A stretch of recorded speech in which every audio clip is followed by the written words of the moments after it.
Hi there. Greetings. Welcome to the porch. I'm Sylvia Ford, realtor with Coldwell Banker, and these are my friends and colleagues, Linda Hollington and Sherry Darmanine. and we are full-service realtors here in Brevard County in Melbourne, Florida, on the beautiful Space Coast of the U.S. of A. Yep. And today, what we're going to discuss is 1031 exchanges. Right. Don't be scared. We're just kind of touching, just talking a little bit about the on the surface there. Yeah, we're just going to try to hit the basics Yeah. if you're thinking about selling. And this really reaches mostly investors.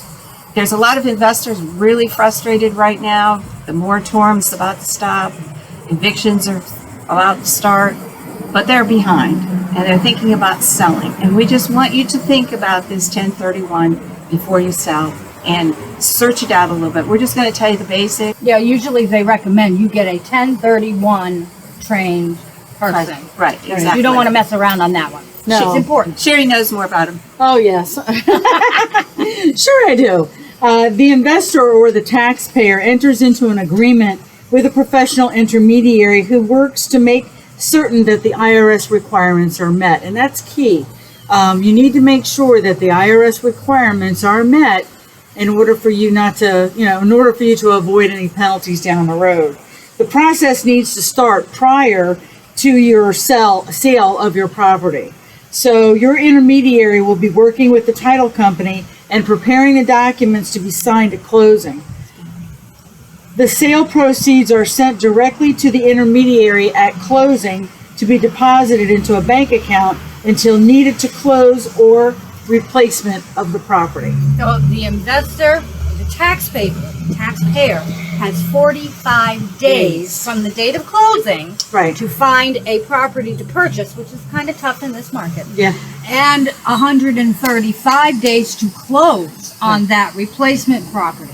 And of course, there are additional documents that need to be signed at the closing to release the funds from the previous sale Correct. to pay for the replacement property. So time is of the essence in order for you to get working on that 1031. A lot of people will hold it for a while and they don't realize you've got to get working on that thing to be able to time it right, to be able to find something, purchase, and go through the closing process. And it's worthwhile because it just puts the funds, holds it, till you find the next house to spend it on, because that way the government knows you didn't make any money on it.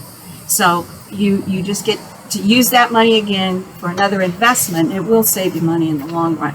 And one other thing I want to remind you is this is a tax code and they change all the time. I hear they're working on this one. So make sure that you don't try to do anything on your own here, that you get somebody that's really up to snuff on these. Coldwell Banker's parent company is Reology. I don't know if you knew that or not. And they have a website for more information. It's Reology1031services.com. It's pretty easy.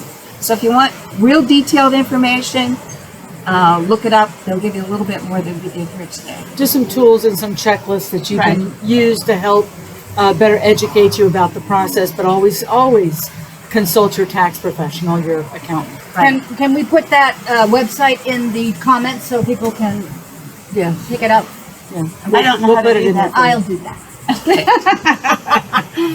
And that, ladies, that's it for us on 1031s. Yep. As we say, we just briefly scratched the surface, but it's important.